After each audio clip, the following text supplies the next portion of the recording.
Hey guys, just installed a new S&B cold air intake on my 21 Ram 2500. Just kind of want to give my opinion on it and show y'all some steps that I had to take to install it because they didn't send me any directions. I've installed a lot of cold air intakes on quite a few of my trucks. This one was a little bitch because I was trying to do it without taking off so much stuff. Uh, I'm gonna show y'all what it looks like. Let y'all listen to it. Uh, Show y'all, what all I had to do to put it on, and then give my opinion on it. So hopefully, this will help y'all make a decision if y'all are thinking about buying one. All right, this is what it looks like, y'all. It is massive. It's a huge intake.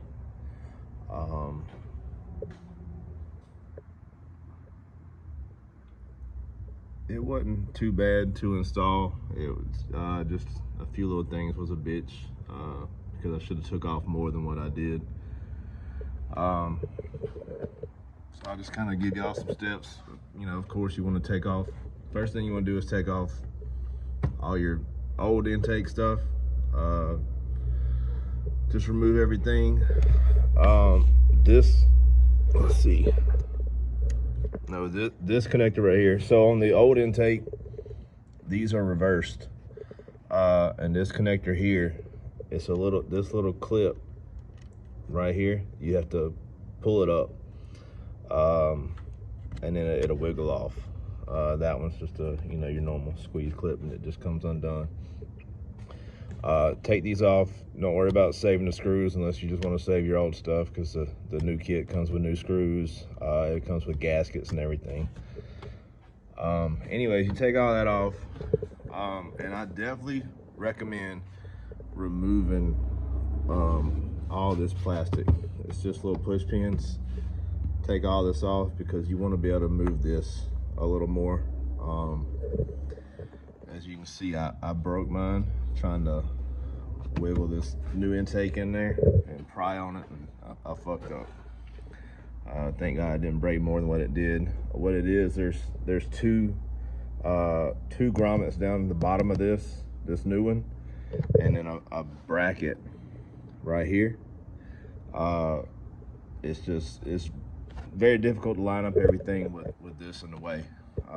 So I suggest removing all that and then putting it back on afterwards. That way you won't fuck up. Everything else is pretty easy. I mean, if it wasn't for that, it probably takes you about 30 minutes or so to put everything together. It's not that bad.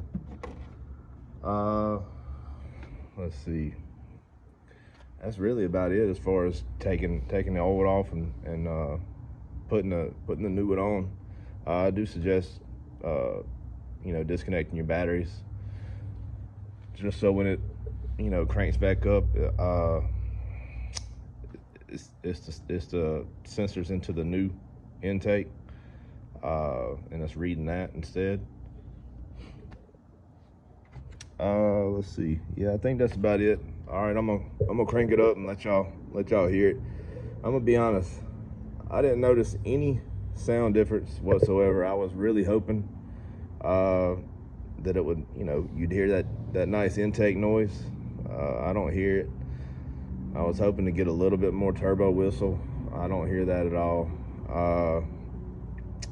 And the next thing I'm gonna tell y'all once we go for a drive, but I'm gonna crank it up real quick and I'll let y'all hear it. All right, it's running, y'all. I'm gonna hit the pedal a little bit.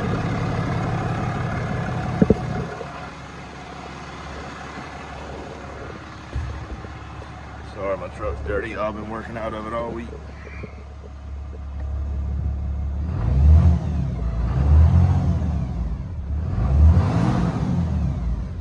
I mean, it made that same noise stop. No, there's no turbo whistle. It may be a little bit, more air that you can hear being sucked in, but that's about it. I was really wanting a good turbo whistle, but I know with this DEF and everything, it's gonna be hard. All right, I'm gonna take y'all for a ride. and then I'll tell y'all the worst part about this intake that I've seen so far. All right, we're going for a ride. So I've probably put, I don't know, 150 miles on this since I installed this. And I was, hoping for a little bit better fuel mileage. All the forums, I see people getting 1 to 2 miles per hour per gallon better, but I have lost a mile per gallon, and I've tried everything. I tried babying it a little more. I tried disconnecting the battery again just to reset everything. It's still the same. Maybe to get better as time goes on. I hope it at least goes back to when I was getting stock. With this truck stock before I lifted it and put the 37s on it, I was getting 18 or 19 miles to the gallon. When I lifted it and put the 37s on it, it knocked 4 miles per gallon off. So I'm getting around 14.4 or something like that average. So it definitely makes a big difference, y'all, going with bigger tires. So even on diesel, it matters. But yeah, so this intake is costing me money right now. Not only did it cost me money to buy it, but it is costing me money over time for that extra gallon of fuel that I'm losing. And I know y'all seen diesel fuel lately. It's still outrageous. So my opinion, if y'all want it just to look cool under the hood, go for it. I'm sure it will make a difference. If I get a tune, I'm sure it's definitely sucking in more air, so I'm sure that will make a difference.